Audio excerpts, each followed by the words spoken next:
Mold forced Maumelle firefighters to evacuate one of their busiest stations back in September. It's still there, but they aren't bothered anymore. TCV 11's Jordan Howington tells us they found an innovative solution to move back in, keeping themselves and the city protected.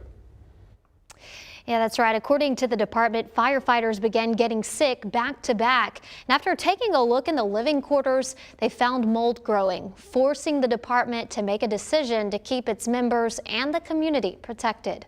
The station was completely closed for 26 days.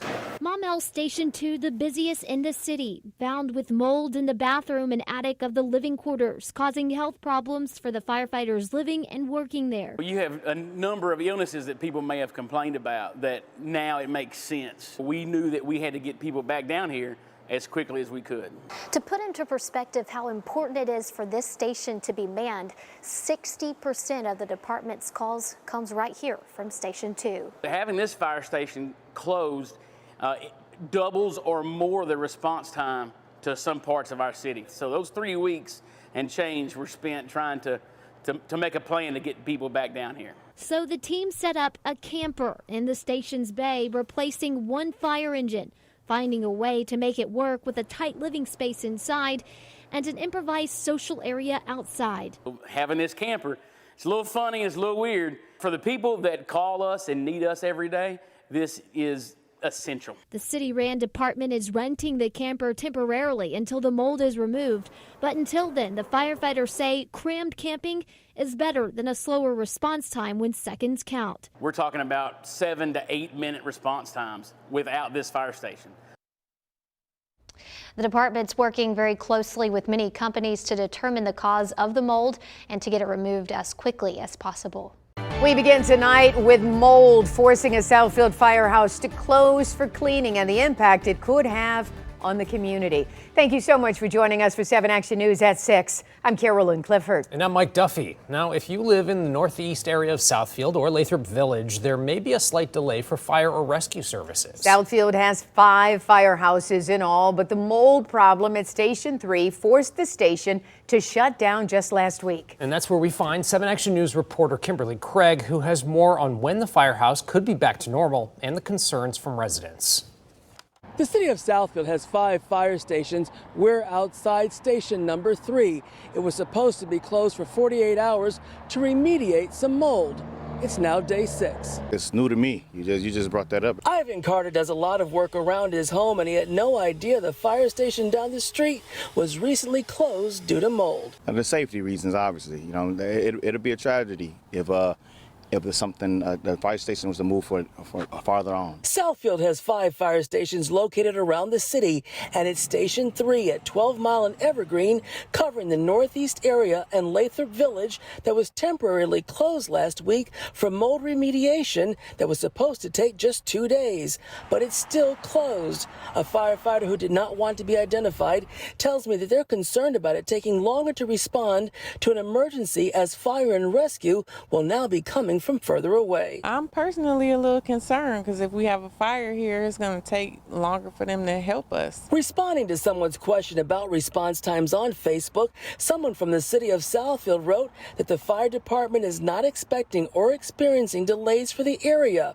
But when Action News inquired about response times today, a spokesperson for the city of Southfield said the fire department may experience a slight delay to emergency response due to the temporary closure. As far as response time, we got a lot of kids in this area with the high schools and stuff going on. So if something happens, and I mean, they got to come from 2-3 miles away, you know, who's to say what the repercussions could probably be.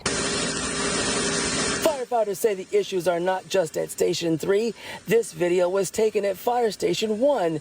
The city says they are aware of water issues and cracks here, and they're working on repairing them as well. As far as the mold that closed Station 3, we're told remediation should be completed by the end of the week. We pay good money in taxes and stuff, and I feel like everything should be up and running. In Southfield, Kimberly Craig, 7 Action News. All right, thank you so much.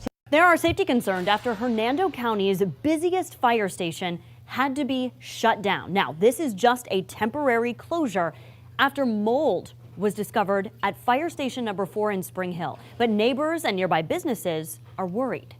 10 News reporter Eric Glasser shows you until the mold problem is fixed, it means those firefighters and their life-saving gear might have to respond to emergencies from further away. These guys got me out and saved my life. In September, Don Nessel collapsed in his Spring Hill home. Luckily for him, just down the street is Fire Station 4. Hernando medics were in Don's house in minutes. And I think any case where it's an emergency, a couple minutes here and there could make a difference. If they had been farther away, he may not be sitting here right now. Now, some unsettling news for Nessel and his neighbors. Station 4 has a mold problem. Officials found it growing behind a wall. Engineers say it's made it into the ventilation system. So now, until they can clean it out, firefighters have to be shifted to 2 other firehouses for their own safety. At this point, there's been no official complaints that have come through, although we have heard a few people have discussed maybe some scratchy throats or that type of thing. Fire Station 4 is the busiest firehouse in Hernando County. Accidents, medical calls, and of course, fires. So for businesses nearby, even a temporary closure is unsettling. I do see them quite often. Margaret Morzasek operates an assisted living facility right up the street. Firefighters are there at least once a month when a smoke alarm goes off or if one of her residents has a medical issue. Time, it's the key here. You know, if I have a fire in the facility, I would expect somebody to be here within a few seconds, really. Officials say they hear people's concerns and they get it.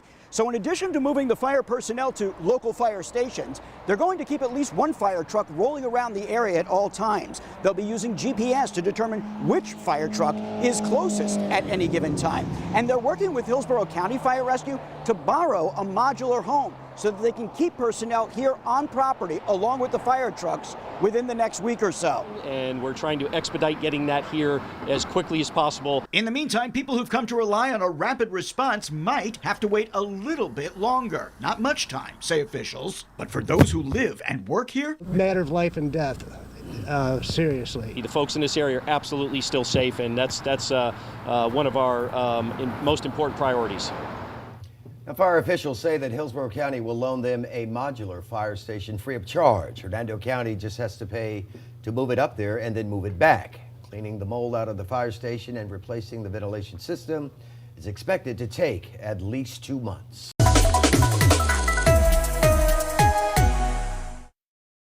St. Lucie County Fire District officials tell me they discovered that mold while crews were repairing a leaky roof. Fire Station 5 is temporarily closed due to mold. Fire Station number 5 is located along St. Lucie Boulevard in Port St. Lucie. Officials say the station has been closed since Thursday of last week. Initial air quality testing revealed that a common mold, but in higher quantities, was present in the station. At that time, a decision was made to relocate the station from here over to Station 12, which is on Walton Road. St. Lucie County Fire District Division Chief Derek Fox says the relocation has not caused any lapse in coverage or any lengthy response times. What do you tell the people who live in the neighborhood when they drive by and they see it's not open and they may be concerned? That we're maintaining coverage in this area. Our dispatch protocol dictates that we dispatch the next closest unit. And officials are still waiting for protocol on the removal process. They say once the mold is removed, they hope to reopen the station shortly afterwards. In Port St. Lucie, Angela Rozier, WPBF 25 News. Despite thousands spent to remove mold at Mobile fire stations in recent years, problems do persist. Now, firefighters at Gus Ream Station on Moffett Road complain of respiratory problems and say they leave work with an awful odor on their clothes. As Local 15's Andrea Ramey reports, your tax dollars were spent, but there are still water leaks, and the question, is there still a mold problem? It's tonight's Local 15 Reality Check. And there are similar complaints at the Spring Hill Fire Station also. That's another one that was recently renovated because of mold problems. Mold was also an issue at Gus Rem, and recently city inspectors have been out to that station to figure out what's going on. Engine 15, engine 10, residential fire. Danger is just a call away. But could where these firefighters be stationed in between calls be just as hazardous to their health? Burning eyes, coughing, sinus drainage. Those are just some of the symptoms firefighters at Gus Rem say they're experiencing. Many won't even bring their clothes inside their homes after work because of an overpowering musty smell on them. There is a distinct smell. It's a concern for Interim Fire Chief Randy Smith, who spent 10 years working out of Gus Rem. He's recently requested inspections and an air quality test be performed at the station. The water has been puddling in this area here. For months, water has been seeping onto floors. As far as being rotten, well, yeah. Down in the bottom of the door casing is. When you start seeing rotten wood, there's a water issue. Sections of drywall have been cut out to get a glimpse of what's going on behind the walls, but the source of the leak still has not been found. Pulled the medicine cabinets out, looking behind them, because there was an odor coming from that area, I was told. But remember, tens of thousands of your tax dollars were spent renovating Gus Rem, new roof, gutters added, even ductwork, but the bathrooms were never touched. It didn't make any sense to me personally, but if you have a mold problem, you know, why wouldn't you renovate the bathrooms and the kitchen? Jimmy Connick's also spent 10 years working here. He says the cost-cutting measure may have saved the city, but it came at the expense of the firefighters who serve here. Frustrating that we have spent money, tax dollars, and time, and we didn't get it right. Councilman John Williams says quick fixes that were tolerated in the past won't be now. We are finding out things now under the new chief and the new administration, things we didn't know before. The safety of our employees is the #1 priority. We just want the building to be safe for the people that spend a third of their lives, you know, working here. We asked the fire department how much total has been spent in recent years for the renovation and for mold remediation. A spokesperson says it is tens of thousands of dollars, but with the winter storm this week, that has delayed the department from getting us the figure we requested. We will stay on top of this issue and bring you any updates. Well, she's been found guilty for the second time. An Italian jury